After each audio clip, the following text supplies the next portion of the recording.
This is the Your Sports Resource Podcast, where each week you'll learn actionable strategies that you can implement so the operations of your club support your coaching staff and the direction of your organization. We are committed to excellence in youth sports leadership. Let's get started.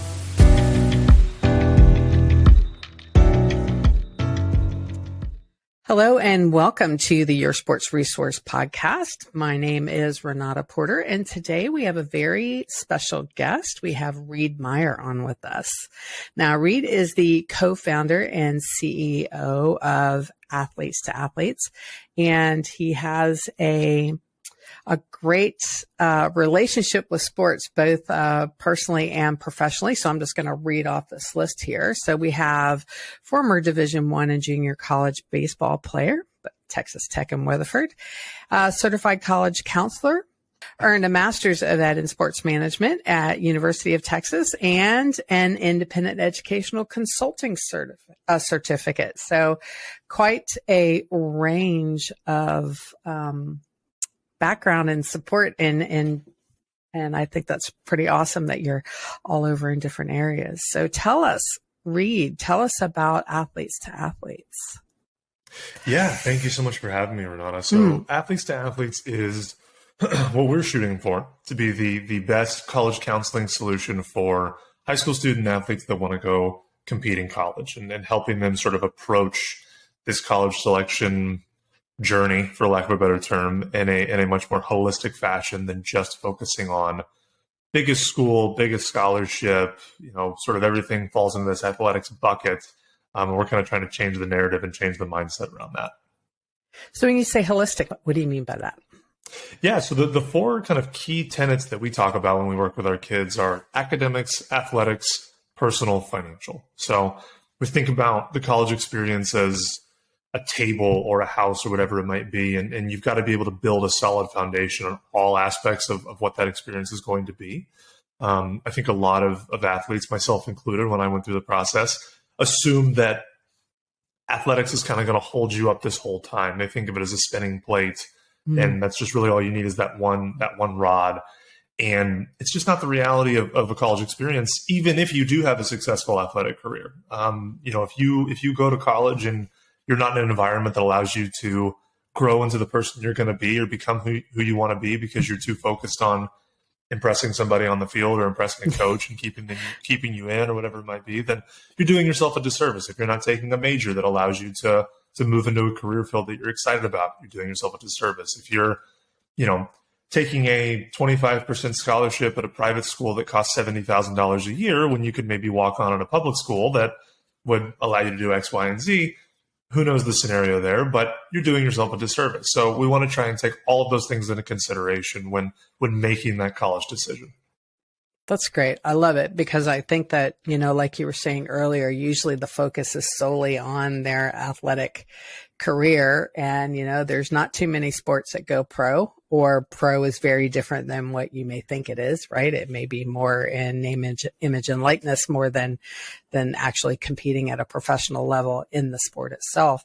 So, for most of us, that was me. Once college was over, now what? That kind of thing. So I love the whole idea of getting them to consider, your four areas before they go in. Now, what started this? What caused you to want to provide this kind of service? My own personal experience as a college athlete is kind of what spurred this on. So I was the principal founder of Athletes to Athletes, I guess you could say. Mm-hmm. And it quite literally spawned out of my own high school recruitment and my own sort of jump through college. So I was a fairly well-recruited baseball player in high school. I was 6'4", I was left-handed. So on the outside, I looked appealing from a pitcher's standpoint. It caught some people's attention when I would go places and whatnot. And so that allowed me to sort of have a pretty wide-ranging recruiting experience in high school. Mm-hmm. And, to put it bluntly, I had a lot of resources when I was a kid. I went to a private school. I had a college counselor. At my school, I had coaches who cared about me and who wanted me to do well and took an interest in me as an athlete. And I still kind of got my butt kicked by the whole thing. And it was sort of shell shocking to me. I got to Texas Tech and I signed with them because it was the largest scholarship at the largest school that I could go to. They were offering me a 55% scholarship to go play Division I Big 12 baseball. And with baseball only have 11.7 scholarships available, for the whole team, that to me was huge. And so I made that decision based on that. I showed up to Lubbock. I didn't know what my major was literally until my first day of classes. My athletic advisor handed me my classes and was like, this fits with the practice schedule. So you're an exercise science major. Okay. So that was how I got my major picked right out of college. Wow. I went from being, the guy at my little private school that graduated with 94 kids to being a guy on this Texas Tech team from these folks that were from all over the country and got selected for this program. There was a coaching change over the summer before I got there. And so there were just a lot of things that I wasn't really prepared for. And I hadn't taken into consideration because all I cared about was I signed with a Division I program, rock on. Yeah. And so that sort of began my jump through the college experience. And I ended up going to 4 schools in 4 years. Ultimately ended up graduating. Quit my sport halfway through. So after my sophomore year, I went Division I program, walked down to junior college because this was pre-transfer portal and I didn't want to lose a year of playing time. Moved a little closer to home and honestly burnt myself out of my sport. I had a really negative relationship with my sport. It was causing mental health struggles. It was causing physiological struggles for me. I wasn't motivated in the classroom. I wasn't motivated on the field. And so I actually ended up stepping away from baseball entirely to be a full-time student at the University of Texas. And so for me, a lot of it was trying to answer the question of my last semester of my undergrad of what went wrong and how could I have avoided this? And is this a me problem or is this a student athlete problem? And from sort of figuring it out myself and then speaking to all of my friends who were still student athletes, either at the same school or had graduated or transferred or whatever it might be, came to realize that it was a student athlete problem.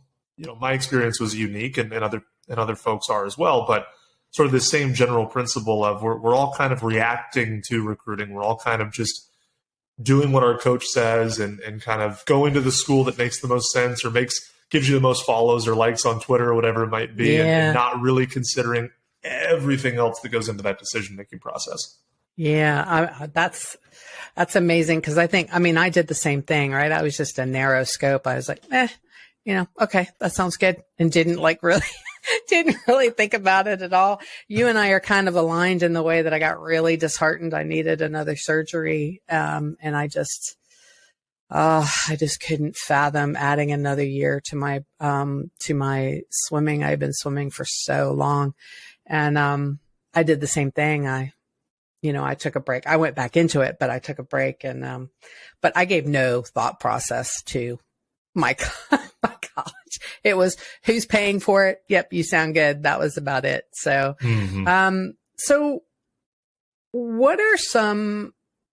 Maybe you've already touched on this, but what are some of the mistakes that athletes or families make when going through maybe what's the biggest mistake that families make when they're going through the selection process? Yeah, I think touched on it a little bit, but can certainly expand on this topic. And it was my main issue is putting all of your eggs in the athletics basket, for lack of a better term. For some reason, we have decided that college athletics in general, is this weird haven where it's okay and sometimes even socially promoted to sort of sacrifice everything else in your life to better this one piece of your life or this one piece of your existence. And it really shines through in the college recruiting process. And I think a lot of that obviously has to do with the financial incentives that come with athletic scholarships. It's hard and to some ignore. Things. Yeah, and now you have NIL, name, image, likeness, and there's certainly things that are pulling you in that direction. But I try to talk to especially parents to help them gain some perspective. When you think about it, would you do in what other scenario in your life would you effectively liquidate all of your assets, put your house up, sell everything, and buy lottery tickets? Because that is effectively the gamble that you're playing on right here. Because you might get school paid for, and that's great. But if you leave college and you don't have a plan and you don't get picked up by that league that's going to hold on to you and you don't make it past on average, year and a half that most people land in professional sports and you don't sign that second big contract, then what was that trade-off for? Folks wouldn't do it for a job. They wouldn't do it in their family life. They wouldn't. So why would you then gamble in that same vein with your child's college career? And I think that, kind of keys into what we talk about there. So when you meet these, I'm assuming it's parents who reach out to you. Maybe it's student athletes that reach out to you. Primarily parents. Yeah. Yeah. So how do you get them?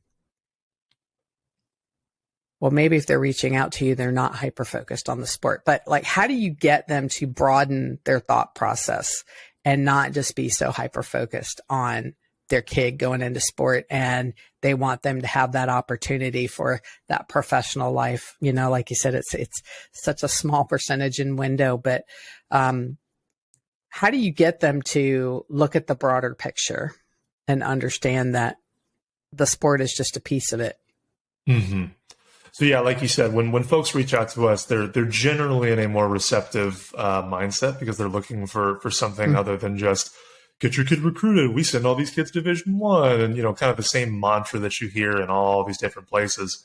But even for parents that don't necessarily find us organically, or we go and speak to at a conference or a panel or whatever it might be, certainly we talk about what we just talked about, right? Where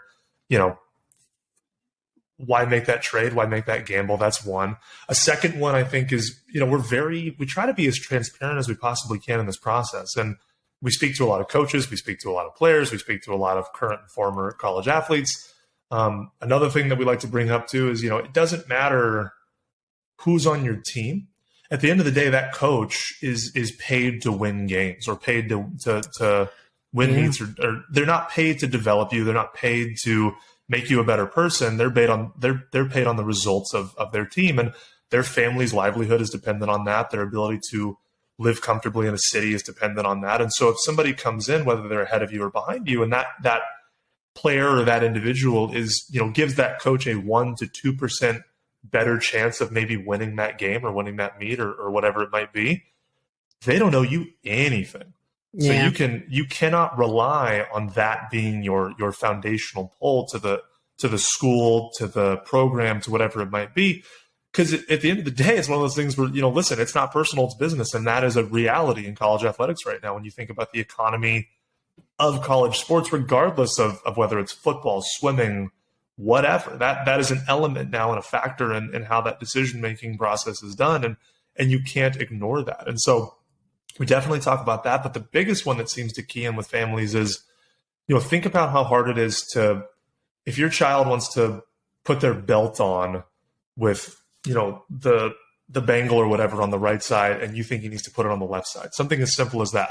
If you try to convince your child that they need to do it this way because you think it's the better way, they may ultimately do it, but what is that are they going to avoid putting belts on altogether because they don't want to deal with that hassle? They don't want to admit that you won. Now they're not going to come talk to you and get your opinion on things because they feel like you're just imposing your values and your will on their life and certain things. And if you do that at the college level, just take this belt, metaphor and extrapolate that out to quite literally your college experience and the springboard into adulthood for that child. Right? That is kind of what we're talking about in that essence. And so if you want to do that and you want to tell your kid how they're supposed to go to college and what they're supposed to do, then that's a different conversation to be had. But they need to really intrinsically get excited about this process, take ownership in this process, learn how this process works, and take a proactive approach to it. So let's talk about the process a bit. So do you kind of, whether you're their client or you're just talking to people about this, like, do you get them to kind of prioritize in those 4 buckets? And like, what is, because each family's priority in those 4 areas might be a little bit different. How do you get them to do that kind of hat sorting exercise so they are able to match up the right university as best they can according to their desires or wishes? For sure. So the first thing that we do in kind of the core tenet of our advising program is we have a year-long minimum that families have to work with us. Because I don't think that there's an easy one-trick pony, silver bullet solution to this whole process. There's not a one-size-fits-all.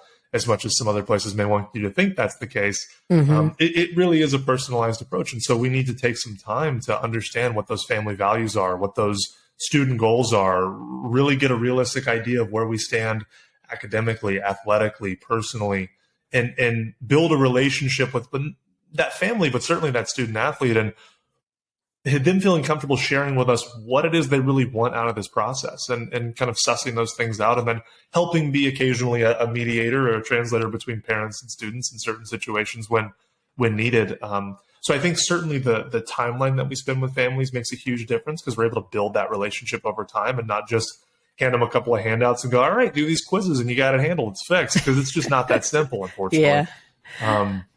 But the thing that we do right off the bat, which does tend to throw some families off occasionally, is we basically tell them, listen, take the sports side of what we're talking about, put it in a box and stick it up in the shelf. We're not even going to talk about it for the first couple months. Because at the end of the day, if you're finding someone like me, or if you're pursuing college athletics or whatever it might be, that passion for your sport and that desire to want to play at the next level is there. Like, that is established. That, for me, I see it almost as a completion grade, as far as like, do you want to do this or do you not want to do this? If you want to do this, then we already know that. We know that's going to be a factor in your decision-making process. So stick it up in the corner. We'll bring it back later. And now we're going to focus on understanding what college is, what the values are, what it can provide for you, understanding how a major works, understanding how going and living outside of your comfort zone and out of your parents' house works, breaking down what all these things are and integrating their interests and helping them discover what their interests are with just that in mind. That's amazing. I didn't realize you did the teaching side of it, like to give them exposure as to what to expect. I assumed it was what are the things that you're looking for, right? And your personal life and your professional life as you get older, and kind of leading down that path. I didn't realize that you gave them insight to, what is college life and what to expect when you show up. I mean, that's amazing, because, I don't think it's ever changed from when I was young till now. I mean, kids, they might have a lot more exposure of being independent now than when I was coming up. But, there's a lot of mistakes made in that first year of freedom. I'll just leave it at that. So, but I think that, but I think every athlete goes through it, right? And every student goes through that, right? And there's more freedom that they've ever had. They have more opportunities to make their own choices. There's not someone standing there really to lean on to answer questions or problems. So I think giving them that exposure is pretty amazing. I think that's great. So do you start with them when they, that early freshman, sophomore year in high school? Is that your goal, is to start with them that young when they're starting to get into the commitment pocket? Definitely. So our wheelhouse, for lack of a better term, would be sort of second semester of their freshman year in high school through that sophomore year. And that's mainly because we can make the biggest impact. Again, we're with them for a year minimum, and we can stay with them through graduation. And that actually includes application assistance, financial aid assistance, all things like that. But our core group, or our core advising structure of how we work it is a year minimum. So we love to get them early. A lot of times just to be able to change that mindset earlier in that process. We don't like to work with first semester freshmen, because we're in the firm believers that, listen, you got to learn how to be a high school kid. Go be a kid, make friends, learn this stuff. Don't have one more thing on your plate. Focus on that. And then once we get into that second semester of freshman year, once we get into sophomore year, let's start talking about how we can make some foundational changes in how we approach school and how we approach the recruiting process and how we approach evaluating schools to better prepare ourselves. So when we do get into that sort of really key recruiting pocket, you've taken care of your grades, you've taken the PSAT, you've taken at least one test so that you can show coaches sort of where you stand on a universal scale. Because that's another, there's so many families now post-COVID that, test optional is absolutely a thing. And a lot of schools will accept it, but not all the scholarship money is available to you if you don't do the test. And coaches still have that as a sort of universal measure of if you can cut it in their school and whatnot. And a lot of coaches don't really know what to do with you until they see, literally if you got into the school or not, because GPAs are different from school to school. One's a 5.0, one's a 4.0, one's a out of 100 scale. Some places let you take XYZ. So they don't know how to gauge that. So just different things like that to be better prepared prepared, we can make a bigger impact the earlier we get you in the process. Once we get into that junior year, a lot of it is, okay, what can we do with the materials that we have? We're not going to make sizable differences in GPA. We're not going to necessarily make sizable differences in the relationships that you built with teachers for recommendations and things like that. But let's take the information that we have and make the best decision we can moving forward. Yeah, it's awesome.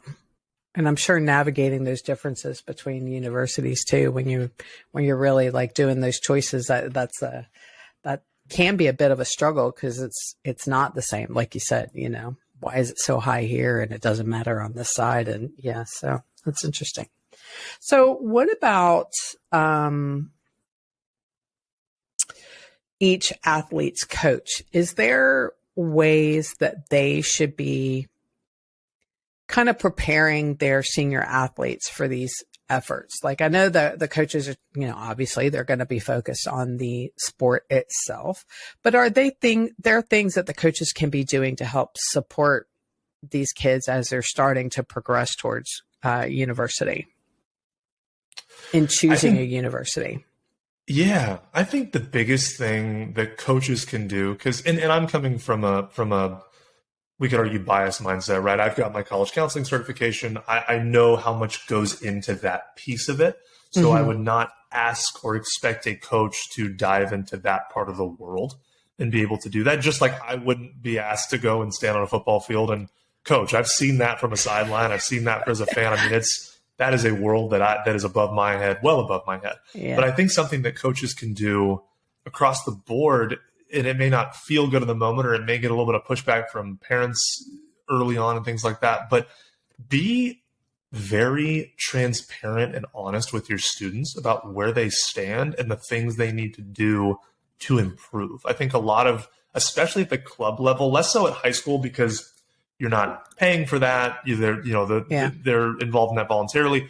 But club coaches especially, I feel like, have discovered that they can retain more kids when the parents feel as though the coach values them possibly even higher than what their talent level allows for in the moment. Oh, okay. So basically, I think a lot of times they don't want to upset parents because they understand parents are the ones who are paying me thousands of dollars every summer or fall or whatever that season is to be on that team. And, my kid's great, and I want to hear that my kid's great and things are going well and we're going to all these tournaments. And really, that's putting you in a tough spot because now you may be laddered, or you may be expecting something that just isn't really a reality for you at the college level. So every 14, 15-year-old kid starts out basing their college decision process when it comes to athletics on who do I see on TV, who's in the top 25, who do I read about on ESPN or SportsCenter or whatever it might be.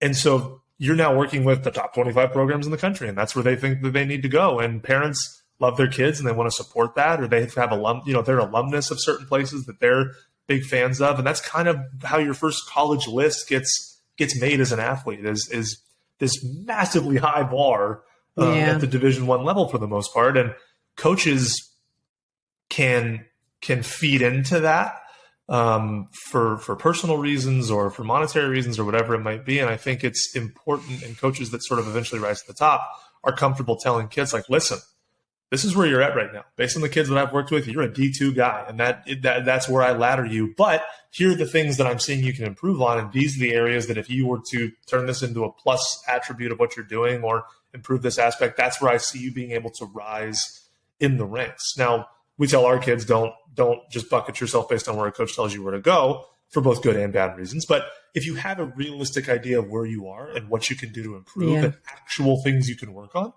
that is going to benefit you so much more than a coach just being like, you're great, Johnny. We love it. Doing great. It's awesome. It's $3,500 for the summer. And you're like, okay. And then they show up to wherever they're going and they have to relearn or unlearn, bad habits or whatever it may be. Or, they realize that ladder's massive for them to climb up in order to make it on the field or, in my case, in the water and not riding the bench. Right. So I think that's great. So is there things that, it's probably an unfair question, but are there things that the universities and colleges could be doing a little bit better throughout this process? I know so much is left to the uni coaches, right? But I was just wondering if there's it might be a very unfair question, but are there things that the universities could be doing a little bit better to help student athletes as they're being recruited through the process? I personally would love to see colleges do a little better job or take a vested interest in connecting recruited athletes to advisors at the school, college admissions reps, athletic academic advisors, whatever it might be, to give kids an opportunity to get a very clear picture of what can and can't be possible at that school. Yeah. I think that a lot of times is what catches a lot of people off guard. I don't know how many kids I played with or how many guys I played with who came in, and this was at Texas Tech, as civil engineering undergrads or chemical engineering undergrads. And by the time they're juniors, they're undergraduate studies. And they've got, a minor in engineering, a minor in history, and a minor in public communication. Because at the end of the day, when you play for a Division I Big 12 program, practice comes first, and your schedule is going to be adjusted based on that, or you're going to prioritize academics and certain things, and your playability may fall. There's a trade that happens. There's a sacrifice that happens with those things. However, if you go to Colorado School of Mines, right, that is an engineering school, or Rose-Hulman Institute of Technology, that is an engineering school. They know the kids they're getting when they go there.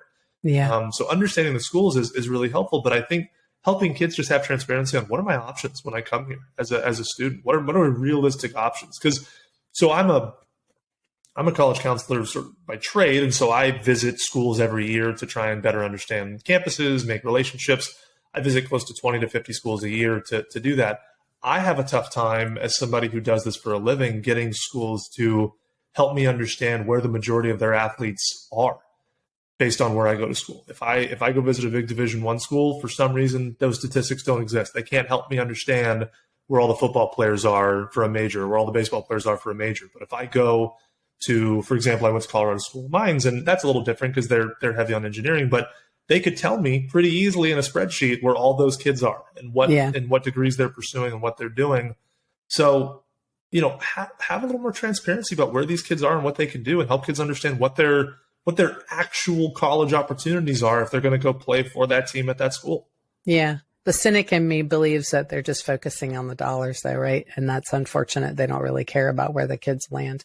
So if that's the cynic in me, then maybe on recruiting trips, should the athletes be requesting time with a counselor or something when they go on their recruiting trips, because it shouldn't all be about what's the facility, what are my coaches like, let me meet some of the current athletes. It should also be, hey, I want to make an appointment to talk to a counselor on campus, right? Absolutely. Yeah. We tell all of our kids, right? You are evaluating that school just as much as that coach is evaluating you. It needs to be a fit on both ends. So we encourage our kids to take a campus tour that doesn't involve a coach, because you're not going to be on the golf cart, and you're not going to see all the nicest facilities. You're not going to go inside the locker room. You're going to see the communications building that was maybe built in the 90s.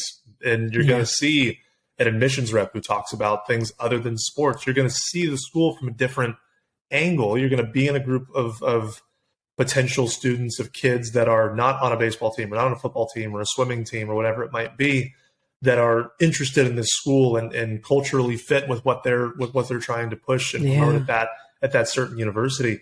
Go meet with the advisor that is in the college that you're interested in, or a college that you're interested in, and ask them how many students. I've done that before. I've walked into, I went to the nursing school at TCU probably a month ago, literally just walked into the advising office and said, hey, can you pull up and tell me how many student athletes you have in the program right now?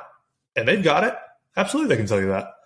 They may not want to tell you that, depending on what you're coming in and what context you're in. But those are the kinds of things that if you don't ask the questions, no one's going to volunteer the stuff that isn't the new locker room or the new pool or whatever it is. Flashy to recruit you. Yeah, there's a game to it. There's a reason that they've got all these people that are recruiting coordinators and whatnot on staff, and they've got budget for these things. It's on you to go and find everything else about this school that they may not want to tell you about all the time. Yeah, it's great. I love it. Reid. I love the fact that you're trying to get these families, these kids in these families, to think about college as the really the springboard for the rest of their life instead of just the next little stage they're trying to meet, right? So it's a springboard to set them up for their future and not just, oh, I'm just going to go play ball or do whatever, and then I'll figure it out after that. And it's amazing. And that's why so many kids like come out of college and they don't stay within their chosen degree, right? They, some of them don't even know what the heck they want to do with themselves without sports. And I think that your organization providing them an avenue to consider this a journey instead of just like a hurdle and then think about it later, I think is amazing. So where can people find out more about you? Yeah, so the easiest place I would say is our website, athletesToathletes.com. TO in the middle, not the number 2. I think there's a place that has the number 2 as well. So that's obviously the easiest place. You can find us on Instagram, Athletes to Athletes, Twitter, Facebook. It's all the same thing there. So you go any of those places, you can see all the information about us. You can see everything that we're sort of about philosophically. And you can actually schedule a free session with yours truly if you go to the website and want to learn more about what we're doing. You will have a conversation with me, and we'll talk about kind of how this process works and how we can help your student athlete or your family. So that's kind of the easiest ways to find us. Wonderful, wonderful. Any last thoughts for the audience? Yeah, I just think for any parents, any coaches, any student athletes that are listening, I think one of the most important things that we talk about, and I've been on a tear of it recently, so my co-founder will probably listen to this and roll his eyes because he's heard it so many times. But we so want to promote to the kids that we work with, and to really any student athletes, to be unapologetically yourself during the recruiting process. I think it's so easy as a 15, 16-year-old kid to sort of fall into this phase of, man, these coaches have influence and these coaches are on TV and I've heard about this person and they like me, and man, I need to really try and shift who I am or mold my personality to fit what I think this coach wants me to be or fit what I think this school wants me to do. And, college is this amazing opportunity for you to become the person you want to be. And if you spend all 4 years or 3 or 5 or whatever that number is trying to be the person that you think this person wants you to be, you're doing yourself a disservice and you're not allowing yourself the ability to grow into this amazing individual that you have the potential for. So we tell all of our kids, be unapologetically yourself. It's not easy to do. I did a bad job of it. I'm trying to figure it out right now. But it's amazing how far that will take you in the process if you sort of trust your gut in that capacity and really lean into that mindset. Wonderful.